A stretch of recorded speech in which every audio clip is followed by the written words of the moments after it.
인사하겠습니다. 마라나타. 명절 잘 쓰고 계시나요? 우리 봉동교회 형제님들은 저 빨고는 좀 실령한 것 같습니다. 왜 그러냐면 명절에 애찬도 없죠. 그래서 말씀 시간도 없고 그냥 예배만 들으자 했더니 기어코 말씀을 드려야 된다고 저한테 말씀의 부담을 주셨어요. 저도 좀 쉬고 싶었는데 안 된다네요. 아, 정말 신령한 분들이다 이제 생각하고 그것도 또 주님의 뜻이지 않겠냐 하는 생각을 가지게 됐습니다.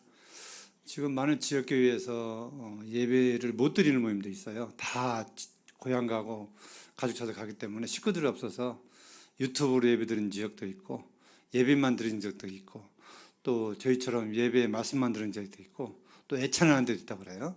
그래서 지역교회 형편에 따라서 그렇게 주님이 하시는 것 같습니다.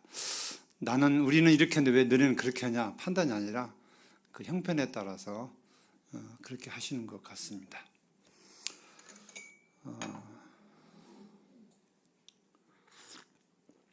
제가 어릴 때 명절은 정말 기대가 되고 많이 기다렸습니다. 왜 그런지 아세요? 제가 초등학교 다닐 때, 중학교 다닐 때까지 매도 그랬습니다. 왜냐하면 객지에 나간 형님 누님들이 오실 때 뭐 옷을 사갖고 든지 맛있는 걸 사갖고 든지 어쨌든 모처럼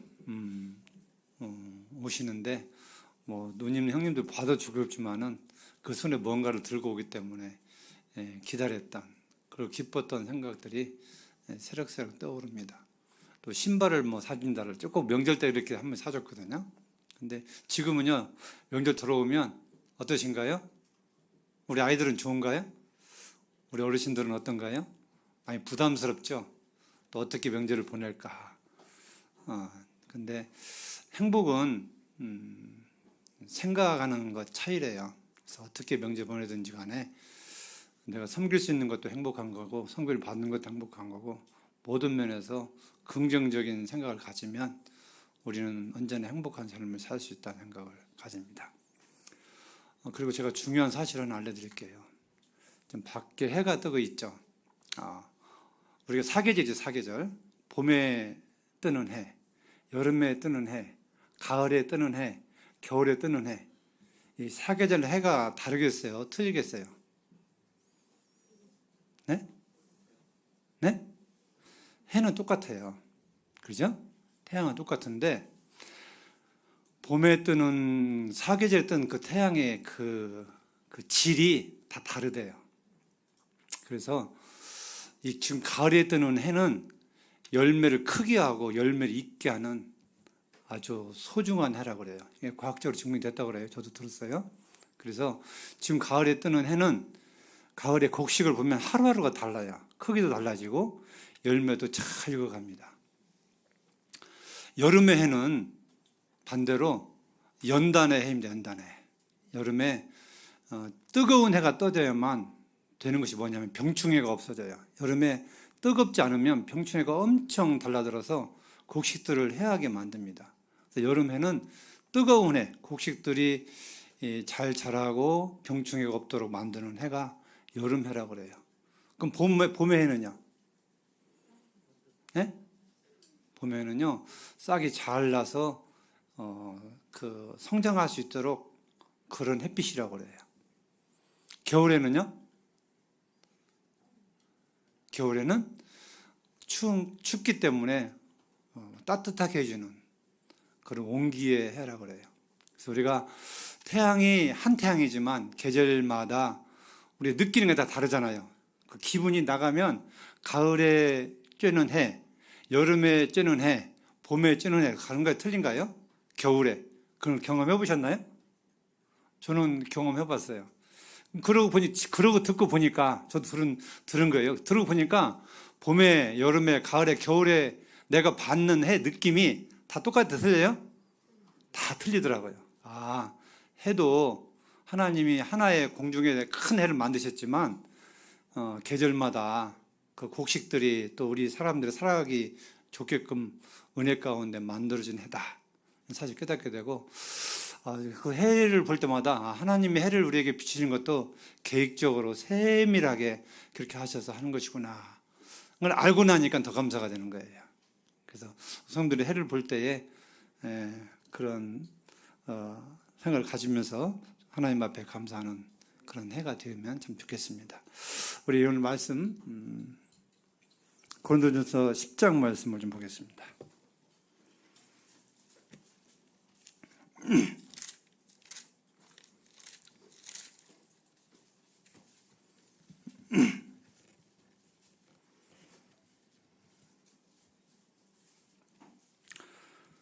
(10장) 31절로 11장 1절까지입니다. 그런즉 너희가 먹든지 마시든지 무엇을 하든지 다 하나님의 영광을 위하여 하라. 유대인에게나 헬라인에게나 하나님의 교회나 거치는 자가 되지 말고 나와 같이 모든 일에 모든 사람을 기쁘게 하여 자신의 유익을 구하지 아니하고 많은 사람의 유익을 구하여 그들로 구원을 받게 하라. 11장 1절 같이 읽겠습니다. 시작. 내가 그리스도를 본받는 자 된 것 같이 너희는 나를 본받는 자가 되라. 감사합니다. 신구약을 통틀어서 하나님을 나는 본받는 사람이다 이렇게 고백한 사람은 이 사도 바울밖에 없습니다. 내가 그리스도를 본받는 것처럼 너희는 나를 본받으라 하는 말씀을 하고 계십니다. 아시는 것처럼 예수님은 하나님의 뜻에 따라서 이 땅에 오셨고 하나님의 뜻에 따라서 사시다가 하나님의 뜻 가운데 죽으시고 부활하시고 승천하셨습니다. 그 뜻을 이어받아서 사도 바울도 동일하게 예수님의 삶을 발자취를 따라서 살았다고 하는 아직 어떻게 보면 살려고 하는 발버둥 치는 열심을 보게 됩니다. 예수님처럼은 안 살았지만 예수님처럼 살려고 온 삶을 거기에 목적을 두고 사셨던 것을 우리는 기억합니다. 근데 여기 11장 1절에서 사도 바울이 내가 예수님을 닮은 것처럼 너희는 나를 본받으라는 말씀을 하고 있습니다. 여기서 예수님을 본받다는 의미는 여러 가지가 있겠지만 여러 부분이 있겠지만 사도 바울은 예수님처럼은 못 사셨어요. 완벽한 삶을 못 살았지만 그러나 적어도 이 부분에서만큼은 나는 예수님처럼 살았다. 그러니까 너희들도 나처럼 살아라 하는 부분입니다. 그러면 사도 바울이 자기 자신처럼 살라고 하신 말씀의 그 뜻은 어디 있을까요? 바로 30절부터 33절까지입니다. 그건 뭐냐면 너희는 먹든지 마시든지 무엇을 하든지 다 하나님의 영광을 위하여 하라. 우리 이 말씀을 다 외우고 계시죠? 혹시 이 말씀 암송 못 하신 분 계십니까? 아마 하도 많이 들어서 귀가 딱지가 이렇게 붙을 정도로 많이 들었을 말씀입니다. 그런데 그럼에도 불구하고 제일로 삶 속에 순종하지 못한 부분이 또 이와 같은 말씀이기도 합니다. 이 하나님의 영광을 위해서 먹든지 일하든지 무엇을 하든지 한다고 하는 것이 쉬운 일일까요? 어려운 일일까요? 성도의 목표는 이 사도 바울의 말씀처럼 하나님의 영광을 위하여 사는 것이 마땅합니다. 또 우리가 신분적으로 우리를 구원하신 목적으로나 신분적으로나 모든 것이 우리는 이제 그리스도인으로서 하나님의 영광을 위하여 모든 계획을 세우고 모든 목표를 세우고 모든 방법을 동원해서 살아갈 의무가, 이건 뭐 해도 되고 안 해도 되는 것이 아니라 의무가 성도에게는 있는 것입니다. 왜?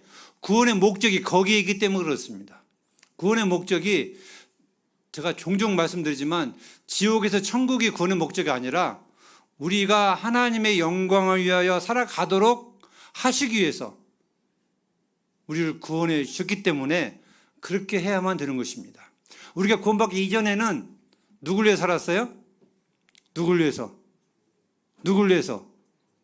적게는 나를 위해서, 크게는 사단 마귀를 위해서, 사단 마귀가 시키는 대로 우리가 살았던 겁니다. 어떻게 보면 우리는 구원받기 이전에는 사탄의 영광을 위해 살아간 거예요. 그러나 주님이 이것들을 파하시고, 성경에는 사탄의 종으로 이렇게 묘사되어 있는데, 사탄의 종을 예수님의 종으로 바꿔 놓으신 것입니다. 그래서 예수님의 영광을 위해서, 예수님의 이름을 위해서 살아가도록 우리를 구원하신 목적이 여기에 있다고 하는 것입니다. 그래서 너희가 먹든지 마시든지 무엇을 하든지 다, 여기 다라는 말씀이 있죠? 다. 이 다라는 말씀은 우리 삶 속의 모든 부분을 다 얘기하고 있는 거예요. 심지어 잠자는 것까지도 다 포함되어 있다고 하는 것입니다. 우리는 이 말씀에 100% 순종할 수 있을까요? 없을까요? 100% 순종할 수가 없어요. 몇 프로나 순종할까요? 하나님, 나는 이 부분에서 몇 프로 좀 순종하고 있습니다. 한번 형제님들이 할 수만 있으면 노트에다 기록을 해놓고 한번 체크를, 우리 체크리스트라고 하죠. 체크를 한번 해보시면 살아가시기 바랍니다.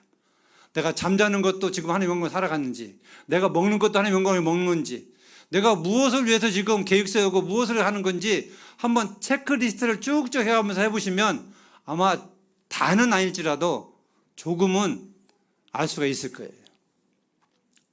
저는 이 하나님의 영광을 위해 살아가는 이 삶이 어떤 100%의 목적을 달성을 하고 드린 말씀은 아닙니다. 우리는 100% 달성할 수가 없습니다.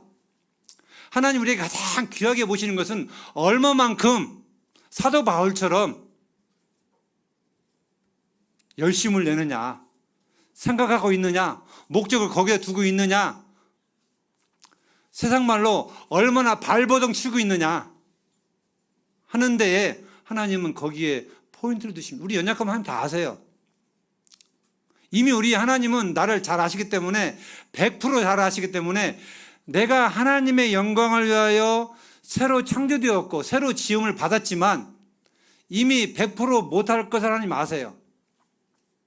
만약에 이걸 모르시고 구원하셨다면 하나님 실망하실 거예요. 너 그럴 줄 몰랐다. 근데 하나님 이미 나를 구원하시기 이전부터 내가 얼마나 연약한 사람인지를 하나님 아신다고 하는 거예요. 하나님은 우리를 구원하시면서 후회하심이 없다고 말씀하신 거예요.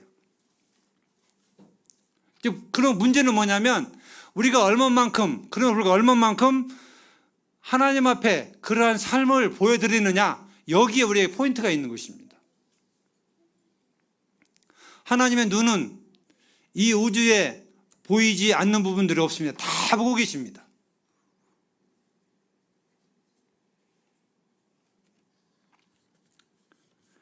그래서 이 10장 31절 말씀은 쉬운 말씀인 것 같지만 또 그렇게 할 수 있을 것 같지만 우리는 한참 거기에 도달하지 못한 삶을 살고 있습니다. 조금 더 앞부분으로 가시면 이제 이 말씀 머리에 염려해 두시고요. 23절부터 내용이 나와 있습니다. 23절, 24절은 뭐라고 말씀하고 있냐면 모든 것이 가하나 모든 것이 유익한 것이 아니요 모든 것이 가하나 모든 것이 덕을 세우는 것은 아니니라. 모든 것이 가하다는 말은 어떤 말씀이에요? 가하다, 할 수 있다는 거예요. 가능하다는 거예요. 그러나 어떤 말씀이에요? 유익하지는 않은 부분이 있다고 하는 거예요. 유익하지 않다. 유익이라는 뭔 말이에요? 어떤 말씀이에요? 어떤 뜻이에요? 유익. 유해와 유익이 있잖아요. 유해는 뭐예요? 자기 자신을 해롭게 하는 것이고 유익은 자신에게 이득이 되는 건, 자기에게 도움이 되는 그런 걸 유익이라고 하는 것입니다. 그런데 모든 걸 다 하나 할 수 있지만 유익한 것이 있지 뭐 유익한 것이 있고 유익한 것이 아는 것이 있다고 하는 것입니다. 그러니까 성도의 신분으로서 우리는 율법 가운데 자유고 하나님이 자유의 율법을 우리에게 주셨습니다. 성도는 어찌 보면 하나님 앞에서 거침이 없어요. 뭐 제재하는 게 없습니다. 없는 것처럼 보입니다. 근데 포인트는 하나님의 영광을 위하여 여기에 포인트를 둔다면 우리 이 부분에서도 많은 생각을 하게 됩니다.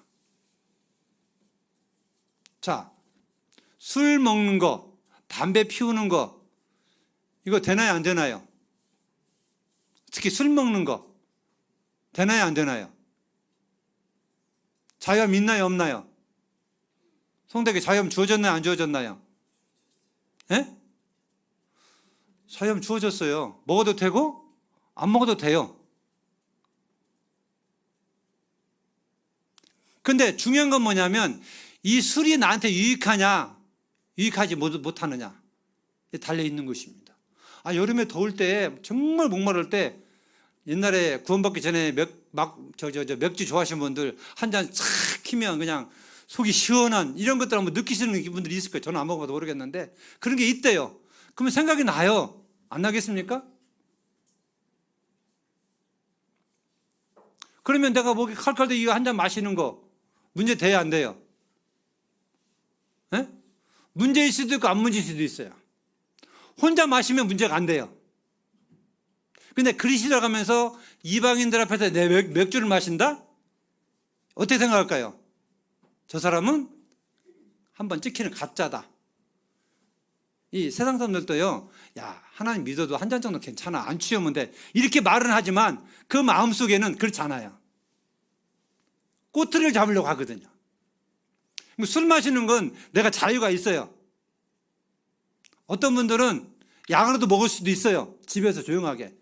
성경에는 그 말씀이 나와 있을까요? 안 나와 있을까요? 나와 있어요.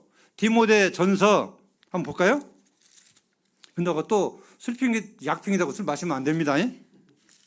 디모데 전서 5장. 사도 바울은 이렇게 말씀하고 23절 보시면 이제부터는 물만 마시지 말고 네 이장과 자주 나는 병을 위하여 포도주를 어떻게 해요? 조금 쓰라는 거예요. 이건 뭐라는 거예요? 약으로서 이제 물만 가지고는 안 되니까 포도주를 조금 먹어서 네 이장병을 좋게 하라는 것입니다. 이건 약으로 먹으라는 거예요, 약으로. 그러니까 우리가 이 술의 개념이 우리에게 자유가 있어요. 그러니까 이 술이 내 몸에 그 혈액순환이 되고 또 이 약으로서 존재한다면 그것이 하나님 앞에 내가 떳떳하다면 핑계가 아니고 정말 양심의 거리낌 없이 그렇다면 이건 문제가 안 되는 겁니다. 저는 문제가 안 된다고 봐요. 그래서 어떤 분들은 내가 말씀드리지 않겠지만 어떤 분들은 가끔 1000명에 1명 정도 성도인데 잠잘 때 한 잔씩 마시고 잔다 그래요. 혈액순환을 위해서. 그건 하나님 앞에 선한 양심의 거리낌이 없으면 되는 겁니다. 이게 건강을 위해서 하는 거니까 그걸 왜 먹었냐 판단할 걸 우리는 없어요. 판단한다면 하나님이 판단하실 거예요. 너 그거 술 먹고 싶어서 먹었지? 너 그 병은 너 정말 거짓말이지? 하나님은 아실 거예요. 우리가 하나님과 나의 1:1 관계에서 내가 양심이 거리끼지 않으면 문제가 안 되지만 거리끼면 이건 문제가 되는 겁니다. 특히 이방인들 앞에서는 더욱더 그렇습니다. 아무리 좋은 것이 할지라도 이방인의 마음 가운데 내가 그리스도인 것을 알고 그 마음을 상하게 하면, 거리끼게 하면 그건 안 하는 것이, 안 먹는 것이 상책입니다. 최고의 방법입니다. 그래서 이 고린도 10장에 보면 그렇게 나와 있어요.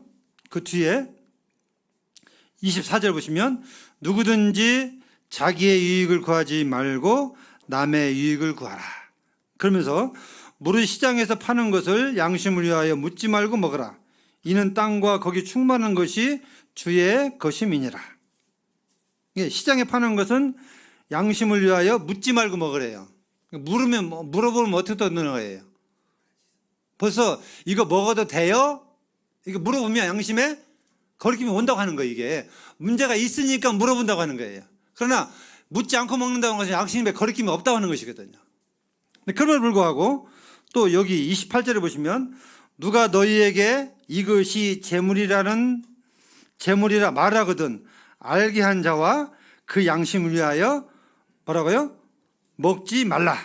내가 말한 양심은 너희의 것이 아니요 남의 것이니 어찌하여 네 자유가 남의 양심으로 말미암아 판단을 받으리요. 만일 네가 감사함으로 참여하면 어찌하여 내가 감사하는 것에 대하여 비방을 받으리요. 여기 정확하게 답이 나와 있습니다. 그렇죠? 나와 있습니다. 이 음식이 제사 음식이다 하면 먹어라 먹지 말라요? 먹어도 괜찮아요. 구원받은 성도는. 거기에 뭐 귀신 묻는 것도 아니고 뭐 그거 먹으면 어떻게 막 그냥 이상한 것도 아닌데 누구를 해서 먹지 말라는 거예요? 그걸 말한 사람을 양심을 위해서 먹지 말라는 거예요. 왜 이 사람은 이런 얘기를 했을까요? 믿는 사람은 우상의 제물을 먹는다 먹지 않는다? 먹지 않는다는 생각을 가지고 있기 때문에 그런 말을 미리 해주는 거예요. 그럼 내가 그걸 알고도 먹었다. 그건 죄를 짓는 거잖아요. 그 사람의 양심을 거리끼게 하고 상하게 하고 그 사람이 하나님 앞에 돌아올 길을 내가 막는 거예요. 이게.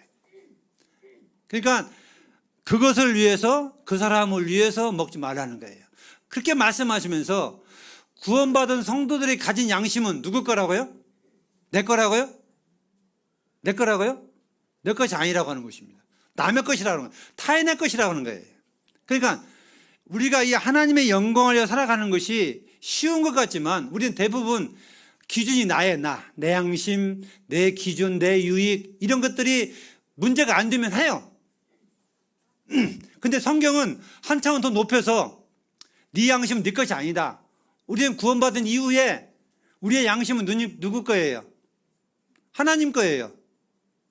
다른 사람을 위해서 존재하는 양심이라는 거예요. 내가 양심적으로 아무런 문제가 없어. 이런 분들이 있습니다. 이건 스스로 볼 때 그럴 수 있어요. 얼마든지. 근데 그 양심을 하나님 앞에서 다른 사람에서 비춰볼 때에 아무런 문제가 없어야 된다고 하는 거예요. 쉬워요? 어려워요? 예? 나는 내가 이 말 해도 돼요. 말을 할 때에 예를 들어서 어떤 말을 할 수 있어요. 근데 내 말을 듣는 사람이 양심에 거리끼면 이건 문제가 되는 거예요. 그래서 말하는 것이 쉬운 것 같지만 굉장히 어려운 것입니다. 말의 진리를 알면 정말 그 사람은 옳은 사람이에요. 의인이에요, 의인. 근데 나는 모든 게 내 기준에 내 생각에 문제가 없다고 하면 내가 말하거든요. 그건 내 양심이거든요. 근데 그 양심 내 것이 아니라고 하는 거예요. 성경에 보니까 내 것이 아니고 남의 것이다. 더 나아가서 주님의 것이다 하는 거예요. 그리고 우리 인간의 모든 삶은 누구 유익을 위해 살아요? 누구 유익? 누구 유익? 내 유익이 내 유익. 우리 모든 사람은 나의 유익을 위해 살아요. 내가 손해본 짓을 해야 안 해요. 않는 게 일반적인 거예요. 내가 손해다운 일을 하겠어요? 안 합니다. 안 하게 돼 있어요. 사람의 머리는요, 계산적이에요. 굉장히 많이 계산적입니다. 근데 계산을 해야 돼요. 계산 안 하면 안 돼요. 바보나 계산 안 하죠. 바보가 아닌 이상 계산합니다. 근데 성도의 삶은 이방인의 삶과 달라요? 틀려요? 다르나 틀리냐 똑같죠? 달라요? 아니면 똑같나요? 달라야 맞나요? 똑같아야 맞나요? 이건 확연히 달라야 돼요. 이방인들이 세상 사람들이 자기 이익을 구하는 건 당연한 거예요. 왜? 양심 자기 것이기 때문에. 아직 하나님을 모르기 때문에. 그 안에 성령이 안 계시기 때문에. 그가 하나님 말씀을 모르기 때문에 당연히 이방인들이 추구하는 모든 것이 자기 이익을 위해서 말하고 자기 이익을 위해서 어떤 걸 치르고 모든 일을 할 때 그것은요 틀린 거 아닙니다. 근데 구원받은 성도들이 같은 삶을 산다면 이건 문제가 돼요. 왜? 성경은 그렇게 말씀하고 있지 않기 때문에. 우리의 삶의 목적은 그것이 아니기 때문에. 우리는 어떻게 보면 이타적이냐 아니면 그렇지 않느냐 하는 삶을 살고 있는 거잖아요. 사랑도 이타적인 사랑이 있고 자기를 사랑하는 사랑이 있잖아요. 우리 사랑 어떤 사랑이에요? 이타적인 사랑인가요? 자기 사랑인가요? 이방인들은 주로 자기 사랑이면 자기 사랑. 내가 행복해져야 다른 사람이 행복해진다고 합니다. 근데 주님 말씀에는 다른 사람을 네가 행복하게 해주면 너는 행복해질 거라고 말씀하고 있어요. 다른 사람을 네가 편안하게 해주면 네가 평안을 얻는다고 말씀하고 있어요. 이 말씀 곧 사람이 무엇으로 심든지 그대로 거둔다고 하는 말씀과 일맥상치합니다. 심는 대로 거두는 거예요. 그래서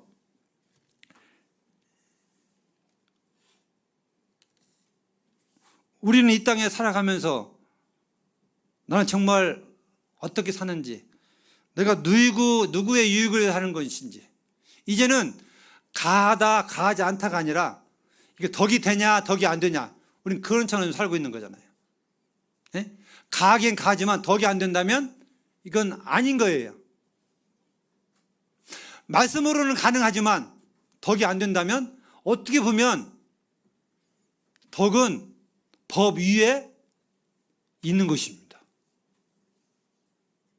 다 말씀적으로 가능하지만 거기에 하나님의 영광이 내가 함으로 인해서 금이 가고 어려워지면 그건 하지 말아야 돼요. 선한 말에 비방을 받지 않도록 조심하라는 말씀이 있습니다. 내가 선한 일을 했는데 비방받을 수 있어요, 없어요? 얼마든지 있습니다. 제가 이것 부분을 생각하면서 참 인생 살기 힘들다 하는 생각을 안 가질 수가 없어요. 하나님 말씀 속으로 쑥 깊이 들어가지 않으면 어떻게 그렇게 살 수 있는가에 대해서 우리는 의문점을 가질 수가 있습니다. 그런데 중요한 건 뭐냐면 우리가 이렇게 살아가야 될 이유와 목적이 있다고 하는 거예요. 그 이유와 목적이 뭐예요? 바로 사도 바울처럼, 예수님처럼 32절 33절에 보시면 유대인에게나 헬라인에게나 하나님의 교회에게나 거치는 자가 되지 말라 했어요. 유대인, 헬라인, 그 다음에 하나님의 교회, 이건 어떤 것을 의미할까요? 오늘날 우리에게 적용한다면 네? 모든 부분을 다 얘기하고 있어요. 가족, 친지, 이웃, 모든 성도들, 내가 알고 있는 모든 지인들, 내가 한 번을 만나든 두 번을 만나든 그들에게 뭐라고요? 거치는 자가 되지 말라고 했어요. 거치다는 말은 뭔 말이에요? 네? 넘어지게 하는 거예요. 함정을 파는 거와 똑같습니다. 좀 더 깊이 들어가면 마음을 상하게 하지 말라는 거예요. 네가 하나님 믿는 사람으로서 그가 너를 볼 때에 하나님의 이름을 욕되게 하지 말라는 거예요. 이 거치게 한다는 말은요, 뭐 믿는 사람이 저런 말을 해? 뭐 믿는 사람 저런 행동을 해? 이렇게 평가가 나오면 이거 배려버린 거예요. 그렇지 않아요? 그것도 믿는 사람은 저 사람처럼 살아야 돼. 양심적이야. 이런 평가를 받는 것이 내가 그에게 복음을 전할 수 있는 길이 열리는 것입니다. 그래서 거치는 자가 되게 하지 말고, 이거 하지 말라는 거예요. 근데 하라는 건 뭐냐? 나와 같이, 나는 누구예요? 사도 바울이에요. 나와 같이 모든 일에, 모든 일이에요. 모든 일. 이 모든 일이라는 낱말에 우리는 중점을 둬요. 모든 일에, 또 모든 사람을 기쁘게 하여. 모든 일에 모든 사람을 기쁘게 하는 말은 어떤 말씀이에요? 가족만, 성도만 아니라 세상의 모든 사람들을 어떻게 하라고요? 기쁘게 하래요. 기쁘게. 그럼 기쁘게 하기 위해서는 어떻게 해야 돼요? 자신의 유익을 구하지 않고 많은 사람의 유익을 구하는 삶을 살아가는 거예요. 그러니까 한마디로 얘기한다면 우리는 모든 사람을 기쁘게 하는 기쁨의 사람들이고 기쁨의 조입니다. 옛날 김일성이를 기쁘게 하는 기쁨의 조가 있다고 그래요. 이북에 가면 김정은이 김일성이를 아주 행복하게 만들어주는 그런 단체가 있어요. 연극이나 뭐 이런 모든 걸 할 때에 아주 그냥 만들어 놔서 김정은이를 보면 그 김정은이가 뭘 좋아하고 어떤 걸 싫어하고 이런 걸 다 알아서 김정은이 행복을 위해서 연극도 하고 모든 걸 다 노래도 하고 다 하는 것입니다. 그게 기쁨조예요, 기쁨조. 그럼 구원받은 성도는 주님을 기쁘게 하는 기쁨조입니다. 주님이 뭘 기뻐하느냐? 뭘 기뻐해요? 주님처럼 사람을 사랑하고 사람을 섬기고 사람에게 기쁨을 주는 것을 주님은 기뻐하신다는 거예요. 왜 그렇게 해야 되냐? 답이 나와 있어요. 끝부분에 보시면 33절, 나와 같이 모든 일에 모든 사람을 기쁘게 하여 자신의 유익을 구하지 아니하고. 이 자신의 유익을 구하지 않는다는 건 참 힘든 부분입니다. 내려놓지 않으면 어려운 거예요. 항상 우리는 모든 부분에서 내가 손해본다 하는 삶을 살아야 돼요. 나는 절대 손해볼 수 없는 삶을, 손해본 삶을 안 살아. 그러면 그 사람은 신앙적으로 실패입니다. 근데 그 손해가 아니에요. 나중에는 이득으로 돌아옵니다. 하나님이 손해로 허락하지 아니하세요. 내가 내려놓으면, 내가 손해를 보면 하나님 뒤에서 채우시는 분이 하나님이세요. 그렇게 약속을 하셨고, 그래서 자신의 유익을 구하지 아니하고 많은 사람의 유익을 구하여, 그 목적이 다 뭐예요? 그들로 뭐라고요? 구원을 받게 하라. 목적이 여기에 있어요. 목적이. 남의 유익을 구하고 남에게 기쁨을 하고 하나님 영광을 위해서 살고, 이런 모든 그 포인트를 하나로 복음을 위해서, 구원의 복음을 위해서 너희들을 그렇게 하지 않으면 전도할 수 없다. 예수님을 전할 수 없다. 이런 말씀으로 여기에 맞춰져 있는 것입니다. 그러면서 하신 말씀이 내가 그리스도를 본받는 것처럼 너희는 나를 본받는 자가 되라. 이런 말씀하신 거예요. 그러니까 적어도 사도 바울은 모든 생에 있어서 복음이라고 하는, 구원이라는 복음이라고 하는 이 포인트를 놓고 주님처럼 사신 거예요. 자기 유익을 그지 않고.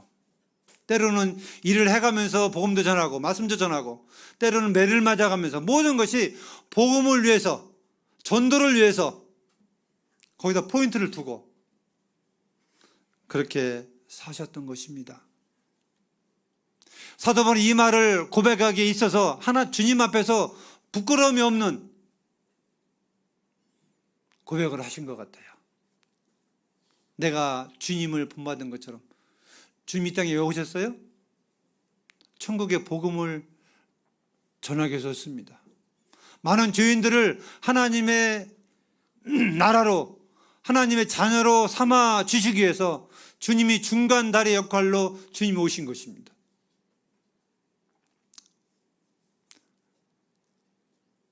그 역할의 담당을 사도 바울이 했고, 그 사도 바울이 했던 그 역할의 담당을 오늘날 우리 성도들에게 지금 말씀하고 있는 거예요. 이제는 너희들이 내가 했던 일을 해야 된다. 나를 본받으라는 말씀은 그와 같은 말씀인 것입니다.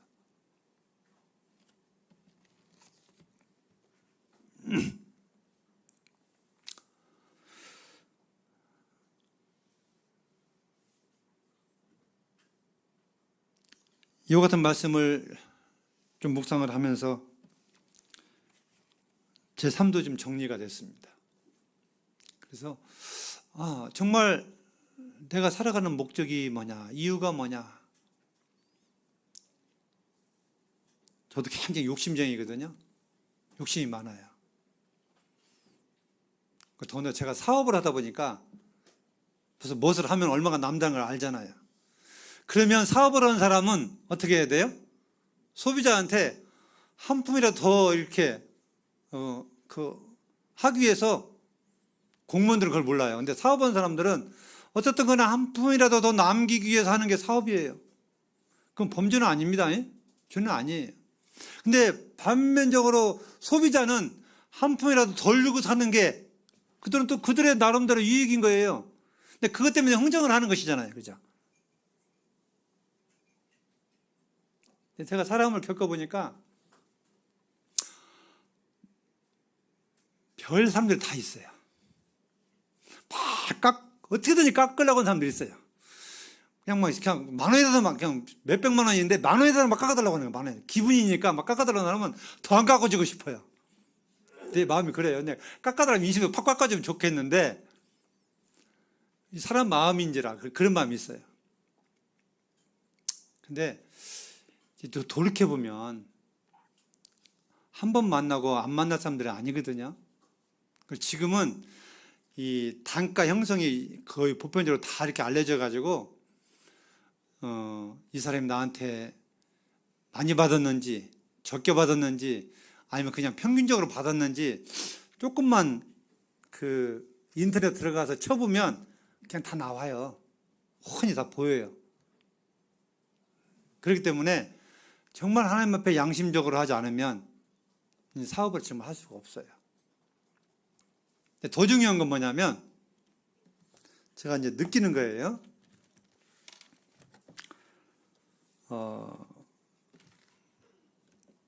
사업주는 소비자를 기쁘게 해줘야 돼요. 기쁘게 해주면 안 나올 것도 나오더라고요. 저는 그냥 보상 없이 그냥 이것도 만져주고 저것도 만져주고 그냥 이렇게 기쁨을 주면 뭐 때로는 어떤 소비자들은 뭐 그냥 농사진 것도 좀 내주고 뭐 먹었던 것도 주고 뭐 이런 분들이 있어요. 그렇지 않은 분들도 있고요. 중요한 건 뭐냐면 우리는 복음을 위해서 전도를 위해서 어떻든 사람들에게 인식에 있어서 그들에게 복음을 전할 수 있는 삶은 살아야 된다. 그 첫째가 자기 이익을 구치 않는 것이다. 우리는 양심과 유익이 더 이상 우리의 것이 아니고 하나님의 것이고 다른 사람들의 것이기 때문에 우리는 그 양심을 항상 내 삶 속에 내 것으로 여기지 않는 그런 삶을 살았으면 마음이 있습니다. 형님들 저처럼 저도 이렇게 못 살았는데 앞으로 그렇게 살기를 원하고 좀 발버둥 치기를 원합니다. 그렇게 삶을 살아가야 나중에 제 후손들에게 우리 자녀들에게 적어도 아빠가 이렇게 하던 삶을 살았으니까 너도 아빠 같은 삶을 살라 하고 세상을 떠나야 되지 않겠어요? 그런 마음으로 사도 바울이 내가 너희를 본받는 것처럼 너는 나를 본받는 살아라. 아브라함과 이삭과 야곱의 이 삶을 보면 내가 살아생전에 이렇게 믿었던 것처럼 너는 나처럼 이렇게 살라는 말씀을 하고 그들이 하나님의 부르심을 입었는데 우리의 삶도 사도 바울처럼 믿음의 선들처럼 자손들에게 정말 본을 보이고 복음을 위해서 살았던 우리 엄마 아빠는 복음을 위해서 전도를 위해서 모든 삶을 살았어. 이런 평가를 우리의 자녀들이 우리를 인정하지 않으면 그건 안 되는 것입니다. 옆에서 함집에 사는 자녀들이 정말 우리 아빠 엄마는 신앙적으로 참 내가 볼 때 참 잘 사셨다. 나도 우리 엄마 아빠의 롤 모델이 되기를 원한다. 아마 이런 고백을 한다면 더 없는 행복한 삶을 사는 신앙이 아닌가 생각을 가지게 되면서 사도 바울이 주님을 본받은 것처럼 또 우리도 주님의 뒤를 따라서 서비를 따라서 그분의 삶을 본받기를 간절히 바라면서 말씀을 마치겠습니다. 감사합니다.